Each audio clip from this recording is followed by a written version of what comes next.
जीवन मंत्रा के इस विशेष एपिसोड में आप सभी लोगों का स्वागत करता हूं।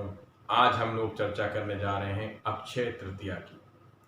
अक्षय तृतीया का नाम सुनते ही लोगों के दिमाग में सिर्फ सोना चांदी हीरे जवाहरात घूमता है, जबकि अक्षय तृतीया इससे कहीं बढ़कर बहुत बड़ा स्वयं सिद्ध मुहूर्त है।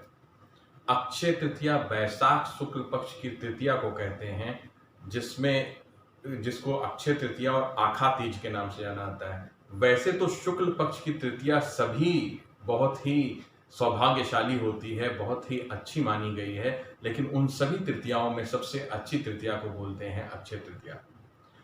अक्षय तृतीया इस बार 26 अप्रैल 2020 को पड़ने जा रही, रविवार का दिन है, रोहिणी नक्षत्र रहेगा, तो बहुत ही शुभ मुहूर्त में शुभ लग्न में पड़ने जा रही है। अक्षय तृतीया को क्यों अक्षय तृतीया ही कहा गया है, इस पे अगर बात करें, अक्षय मतलब जो कभी क्षय ना हो, जिस पे किया गया कार्य कभी भी क्षय नहीं होता।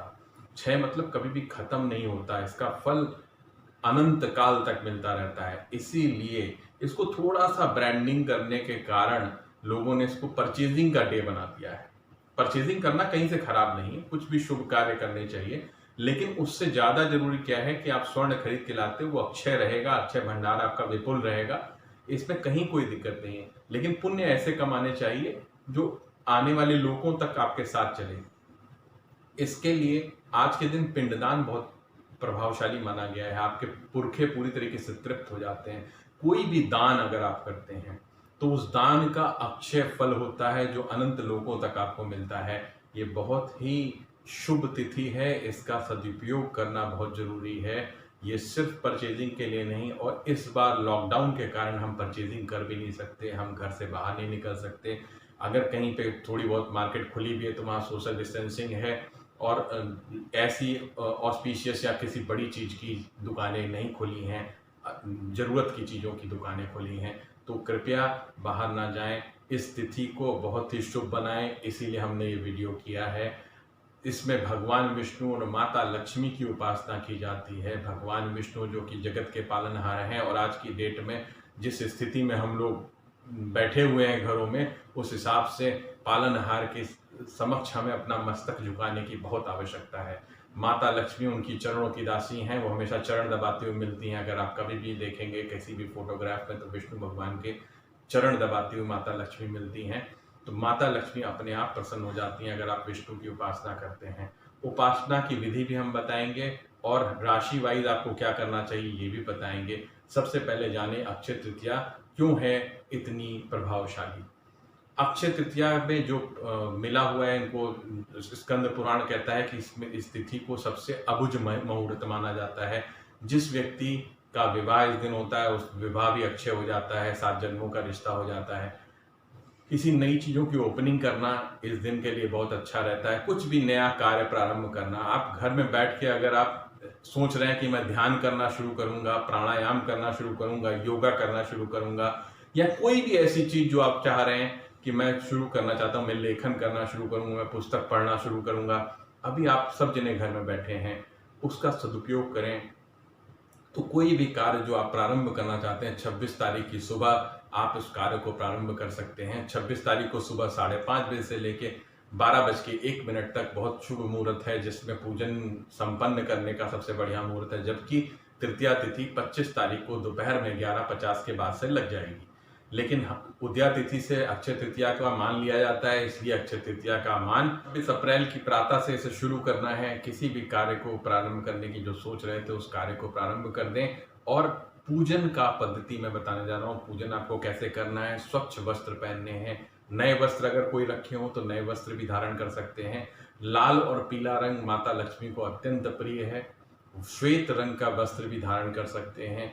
पुष्प अगर उपलब्ध हो तो लाल, पीले अथवा सफेद पुष्प माता को चढ़ा सकते हैं। खीर का भोग लगाया जा सकता है, खीर सफेद होनी चाहिए, इसमें केसर या किसी कलर को आप मिक्स ना करें। अब वो मखाने की खीर भी हो सकती है, वो चावल की खीर भी हो सकती है, आप जैसा चाहें ये घर में उपलब्ध हो जाएगा, आपको कहीं बाजार से नहीं लाना है। आज के दिन अगर आज का दिन बहुत ही सिद्ध माना जाता है श्री यंत्र स्थापना के लिए।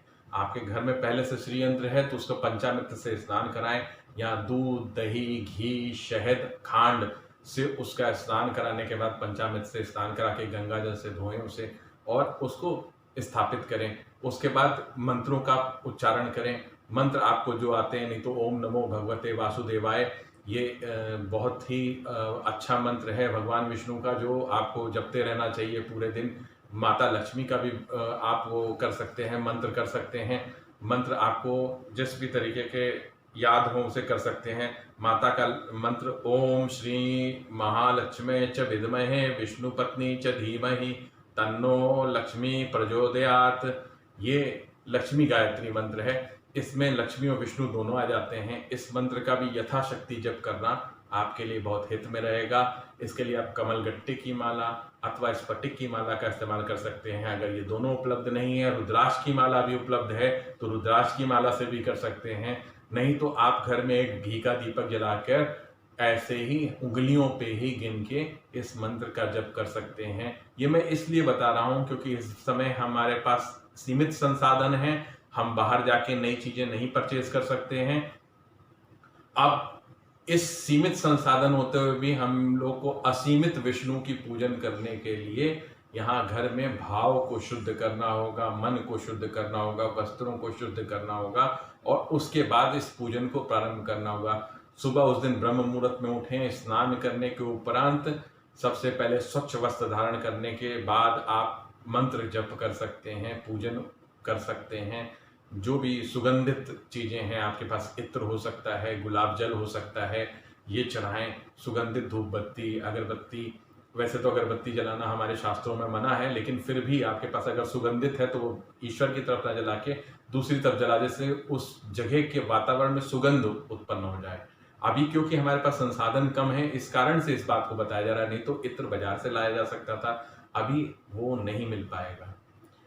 इसके लिए हम आपको यहाँ पे बता रहे हैं। अभी राशि वाइज बताएंगे कि कैसे आपको क्या करना चाहिए, लेकिन इस दिन की खास बात समझें। आज ही के दिन बांके बिहारी जी के चरणों के दर्शन होते हैं, जो वर्ष में सिर्फ एक दिन होते हैं। इस बार तो वहाँ भी पूरा सन्नाटा होगा, लेकिन फिर भी ये विशेष पर्व है जिसको आप हर्षोल्लास के साथ घर में बैठ के मना सकते हैं। ये राशि अनुसार जाने कि हम इस लॉकडाउन में भी किस तरीके से भगवान विष्णु और माता लक्ष्मी को प्रसन्न करें घर में उपलब्ध सामग्रियों से। मेष राशि सबसे पहली राशि है। ये मसूर की दाल अथवा मसूर, खड़ा मसूर चढ़ा सकते हैं। लाल पुष्प अथवा लाल फल उपलब्ध हो जाएगा इस समय भी आराम से, ये चढ़ाया जा सकता है। वृषभ राशि वाले अक्षत, जैसे बोलते हैं चावल, जो अखंडित चावल होता है उसको अक्षत बोलते हैं, अक्षत चढ़ा सकते हैं। चावल की खीर चढ़ा सकते हैं। मिथुन राशि वाली हरी मसूर जो होती है, वो हरी मसूर की दाल हो अथवा हरी मसूर हो, ये ईश्वर को चढ़ाएं। उसके साथ साथ मखाने की खीर बना के भगवान को भोग लगाएं।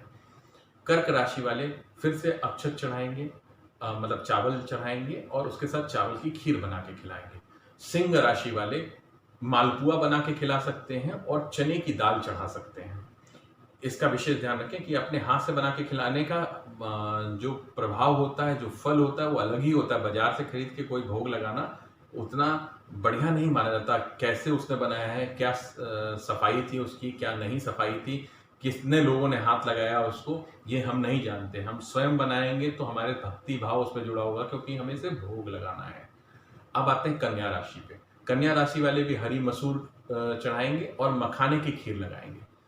तुला राशि वाले भी चावल चढ़ाएंगे और चावल की खीर का भोग लगाएंगे। वृश्चिक राशि वाले भी लाल मसूर की दाल अथवा लाल मसूर, लाल पुष्प, लाल फल चढ़ाएंगे। फिर आती है धनु राशि। धनु राशि वाले चने की दाल चढ़ाएंगे और बेसन का लड्डू अगर आप बना पाएं तो बेसन का लड्डू बना के भोग लगाएं। मकर राशि वाले भी अक्षत चढ़ाएंगे।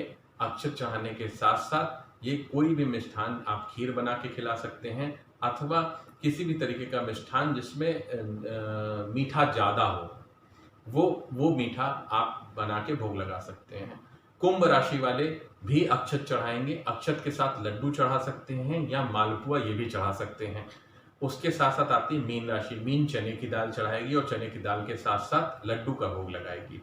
आपने इतना काम कर लिया, जब एक माला भी कर सकते हैं, मंत्र पीछे मैंने बताया, एक माला कर सकते हैं, या आपका कोई गुरु मंत्र हो आप उसको भी जप कर सकते हैं। आप फ्री हैं, माता लक्ष्मी और भगवान विष्णु का कोई भी जप जो आप करते हैं, जो आपको कंठस्थ है, उस जप को इस दौरान कर सकते हैं, अपने गुरु मंत्र का कर सकते हैं और ईश्वर से हाथ जोड़ के प्रार्थना करें कि मुझे जो भी मैं कर पाया इस बार परिस्थिति ऐसी थी, उसमें मुझे अच्छे से अच्छा फल दो और इस विपत्ति रूपी ये महामारी जो है, इससे हमें बाहर करो।